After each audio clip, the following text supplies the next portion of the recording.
కరువు వచ్చినా, కష్టం వచ్చినా, యేసయ్యా నువ్వు నాకు కావాలి, నీ కొరకే నేను బ్రతుకుతా, లోకాన్ని నేను స్నేహించును, చావైన బ్రతుకైన నీ సాక్షిగా నేను జీవిస్తా.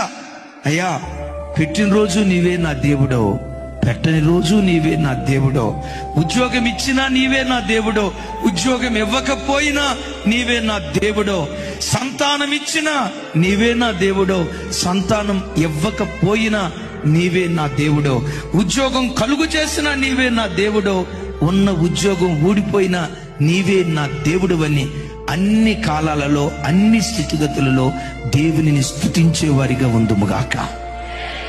అన్నీ ఇచ్చినప్పుడు నువ్వు దేవుని స్తుతిస్తావే, ఆ స్తుతి దేవునికి అంత సంతోషాన్ని ఇవ్వదు. కరువులో, కష్టంలో, ఆపదలో, అపాయాల మధ్యలో, నీ కష్టకాలంలో దేవుని స్తుతిస్తావే, కష్టకాలంలో నువ్వు స్తుతించే ఆ స్తుతి దేవుని మనస్సు గెలుచుకోవటానికి దేవుడు కప్పు చూపిస్తాడు.